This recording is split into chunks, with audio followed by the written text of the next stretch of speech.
Bienvenue sur France 2. Je vous le disais tout à l'heure, dans la bande-annonce, la guerre du bio va être déclarée donc sur ce plateau avec de très nombreux invités et avec ces paniers de fruits et des légumes. Alors vous savez que les Français plébiscitent le bio à 90%, ils sont même prêts à l'acheter même s'il est plus cher. Et pourtant, de très nombreuses questions se posent concernant le bio. Effectivement, son prix, effectivement, sa différence de goût, sa différence de nature. Bref, nous allons en parler pendant toute l'émission avec Marc Jolivet, qu'on peut applaudir. Qui sera donc Marc du 6 au 31 décembre, donc à la salle Gaveau à Paris avec Mon frère l'ours blanc. Et puis surtout, vous venez de monter une association. Rire pour la planète. Rire pour la planète. Et le festival de vin bio, Humour et vin bio, avec les bio Ventoux, à la fin du mois d'août. Donc vous consommez bio, vous mangez bio, vous buvez bio. Le plus possible. Le plus possible. Michel-Édouard Leclerc, inutile de vous présenter, qui dirige évidemment les centres Leclerc. Sylvie Brunel, vous êtes géographe, on parlera de votre ouvrage tout à l'heure. Avec nous aussi Catherine Lara au spectacle le 23 juin au Palais des Sports, avec un nouveau DVD, un CD. Didier Gustin. Imitateur bio. Imitateur bio. Imitateur qui rejette le moins de CO2 dans l'atmosphère. Voilà, Jean-Marc Fédida qui est avocat et qui a écrit un livre critique sur le Grenelle de l'environnement. Tristan Lecomte, vous êtes cofondateur ou fondateur d'une association, d'une société? D'une société qui s'appelle Alter Eco et qui est spécialisée dans l'importation et la distribution de produits bio et équitables. Voilà, à côté de vous Jean-Paul Jaude qui est réalisateur. Célèbre à la télévision et aussi au cinéma. Le film s'appelle Nos enfants nous accuseront. Il est encore en salle aujourd'hui. Stéphane Blakowski, vous le connaissez, bien évidemment. Et donc, Gérard Bramoulet, qui est enseignant-chercheur et qui a écrit La peste verte. Voici donc le décor planté. Tout de suite, le générique.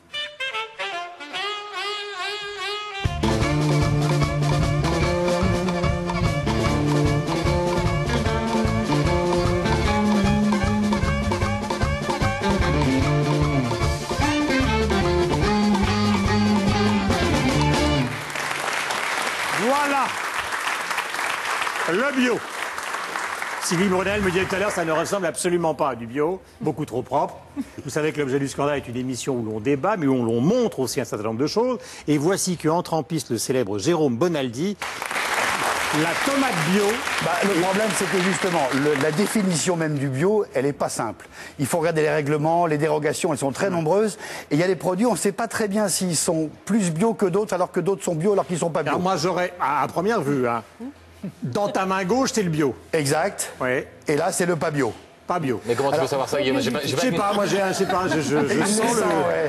sens le bio à très très loin. C'est très bien exemple. Hein. Pour le concombre, la fraise, le poisson ou la tomate, on ne sait pas bien les différences. Exemple. Ça, c'est donc de la tomate bio. Tomate bio élevée en plein air, en pleine terre, en plein soleil, avec donc de la terre dans laquelle il y a des petites bestioles, il faut lutter contre les bestioles, il y a des mauvaises herbes, il faut lutter contre les mauvaises herbes, et puis il y a plein de prédateurs, des insectes qui arrivent, et il faut, même si les produits sont bio, lutter contre le prédateur. Le principal, c'est ce qu'on appelle la mouche blanche. Ça, c'est bio. Ça, c'est en serre. Et c'est pas bio, et c'est peut-être plus bio que le bio. Je m'explique. La culture en serre... Attention à ce que tu dis. Hein. Imaginez, ce plateau doucement. est une serre. Oui. Nous sommes donc enfermés dans une paroi de verre. D'accord? Pas de problème de différence de température. Elles ne vont pas craqueler, elles vont rester belles et appétissantes. Deuxièmement, surtout, elles sont hors terre. C'est-à-dire on les met dans une sorte de substrat qui est de la noix de coco en général, qui est passé à la vapeur. Il n'y a pas de bestiole dedans, donc ça fait un traitement en moins.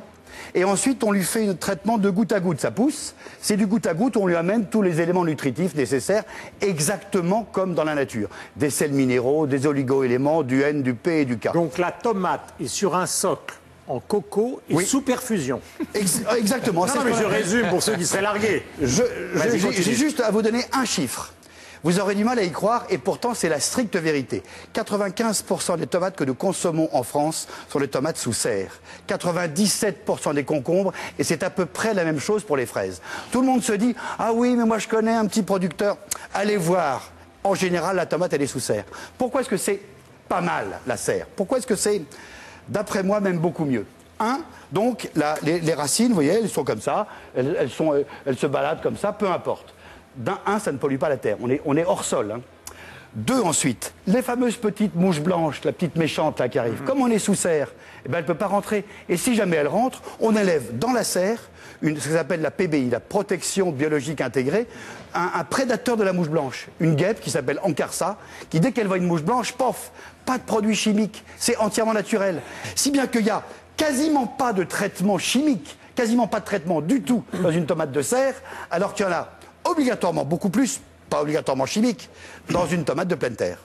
Si je comprends bien, c'est le paradoxe de Bonaldi, la nouvelle loi que tu viens de nous expliquer. Oui. C'est que la tomate bio, c'est beaucoup moins bien que la tomate normale, sous serre. Non mais arrêtons de tourner autour du pot. Si vous avez, par exemple, un oignon rose de Roscoff, AOC, la réglementation est plus stricte que pour l'oignon bio. Parce que c'est vérifié, c'est certifié, c'est labellisé. On fait plus attention à... T'as vu que tu as foutu une ambiance de merde. Parce qu'on annonce une émission pour parler du bio et tu nous dis que ça ne sert strictement à rien. Non mais c'est pas aussi ça. Attends. D'abord, le bio, c'est le goût. On va voir. Amène 2 tomates avec un petit couteau, on va goûter quelques-uns. On va voir. Commençons par le chef. Avec les yeux fermés. Les yeux fermés. Voilà. Prenez des petites cerises. Non. C'est une bio et une pas bio, voilà. C'est la même. Eh ben, c'est quasiment la même. C'est celle-là. Regardez, celle-là, c'est les mêmes, tu vois. Alors celle-là, tu vois, celle-là c'est la bio et celle-là la pas bio. On leur fout des saloperies dedans, regarde ça. Alors, dis-moi, Catherine, on va La prendre... bio, elle a aucun goût. Attends. Laquelle est bio? Oh, j'ai perdu. Ah du non, coup. mon vieux, eh oh. Il y a une nette T'es différence. suffisamment payé par moi. Elles sont tellement Regarde semblables. ça. Ça, c'est la bio, ça, c'est la pas bio. Ah, bon. La bio, la pas bio. La bio. Une Bon, petite. je viens d'en prendre une. Non, la petite, on recommence, je sais pas. Voilà, alors mange-la. C'est le bon. Du calme, après Jean-Paul. Non, elle a aucun goût. Aucun goût, c'est la bio. Oui. Elle a plus de goût, la pas bio. Tu vas voir. J'ai goûté les deux là. Celle-là, elle a du goût. Voilà. Exactement. Cette émission est un désastre. Le triomphe du bio. Je pense que tu es quand même le plus grand fouteur de merde que je connaisse. Parce que là, nous sommes partis sur une émission qui partait, mais vraiment à une vitesse considérable, sur le bio qui envahit la société française. Et donc, Catherine, vous mangez bio Bon, d'habitude? sincèrement, oui, très souvent. Très souvent. Mais moi, j'opte plutôt pour l'agriculture raisonnée, parce que j'ai la chance de vivre à la campagne. Et il y a des paysans qui font des tomates qui sont bien plus laides à voir physiquement que celles-là, qui sont un peu torturées physiquement et qui sont des fruits, parce que la tomate est un fruit, il faut jamais l'oublier. Et on retrouve le goût du fruit, c'est des tomates qui sont très supérieures à très tout supérieures, ça. ouais. Et c'est l'agriculture raisonnée. Ouais, et c'est quoi l'agriculture C'est raisonnée? un peu entre les deux, c'est-à-dire que C'est quoi l'agriculture raisonnée? c'est à la fois une agriculture sans pesticides. C'est faux. Ah, moins, C'est une moins. agriculture où on utilise moins. C'est faux. On va dire le tout moins. Le tout moins. Voilà, le Moi, tout ce qui moins. m'étonne depuis le début, Oui. c'est qu'on parle du bio comme si c'était un produit. C'est-à-dire c'est un nouveau truc qu'on met. Or, bio, ça veut dire naturel. Oui. Ça veut dire qu'on a envie de manger des choses saines. Or là, le bio, d'un seul coup, on a mis du bio comme si c'était un nouveau truc qu'on allait injecter. Non, mais c'est pas du tout. Bio, Absolument. c'est on a envie de manger pour mes enfants. Hein, on est d'accord là-dessus, Jean-Paul, de manger des choses naturelles, Saines. des choses saines. Voilà, c'est ça, bio, c'est naturel. Est-ce que, oui, mais est-ce que vous avez la certitude, quand vous allez, par exemple, à La Baule, chez votre marchand Non. de fruits et légumes, Ben que non, ce qu'il mais- vous vend comme bio est bien bio? Mais non. Et personne ne l'a. Parce que j'ai pas ma petite truc sur moi pour vérifier. Et personne ne peut faire ça. Bien sûr qu'on est à la merci des groupes industriels. C'est bien ça le problème. Et vous souhaitez manger bio quand même, c'est un projet. Mais non, mais Le plus naturel possible. Mais voilà, comme Ouais. tout le monde, comme tous les Français, On va faire un petit pour tour, nos Didier. enfants. Moi, je pense qu'en fait, là, depuis le début, on s'amuse Ah, mais est-ce avec que les vous tomates. mangez bio? Est-ce que vous Oui, moi, le plus possible, vraiment, vraiment beaucoup. Et en fait, l'intérêt dans le bio, c'est pas tellement de savoir si ça a plus de goût ou pas plus de goût. L'intérêt du bio, c'est de savoir ce qu'il y a à l'intérieur. C'est-à-dire, si on fait des analyses, on prend une tomate bio et une tomate pas bio. Si on fait des analyses, on va voir dans la pas bio, on va trouver des choses qui sont pas bonnes pour la santé. Moi, je suis pas un Et spécialiste. vous sélectionnez, par exemple, les commerçants avec lesquels chez qui vous achetez les choses en fonction de ça? Oui, parce que Est-ce que vous allez dans le magasin bio Non, je vais pas dans le magasin bio. On fait les courses dans les supermarchés. Dans les supermarchés, on en trouve de plus en plus. ouais. On trouve de plus en plus de fruits et de légumes. C'est quand même, c'est assez limité, mais on en trouve. Combien dans les centres Leclerc? La proportion bio, pas bio? Oh, c'est 14%, 15%. Le problème, c'est qu'il y a beaucoup de petits fournisseurs régionaux, donc on en trouve dans certains magasins, puis dans d'autres, dans les grandes conurbations, on en trouve moins. Et ça, c'est plutôt les grands industriels qui se mettent à faire du bio. Ce qui se vend le plus, c'est le lait. Il y a beaucoup de lait bio. Oui, Près de 20-25% du lait se vend en bio. Les poulets, la volaille. Il faut dire que quand on voit les images de poulets en batterie, on a envie d'un poulet qui a couru un peu. Et puis, il y a pas mal de fruits et légumes maintenant qui sont bio. Et dans des pays comme l'Allemagne, la Belgique, les Pays-Bas, l'Angleterre, le marché bio se développe encore plus rapidement qu'en France. Oui, moi j'aime bien. Alors, le bio n'est pas un principe. J'arrive pas à le croire vraiment.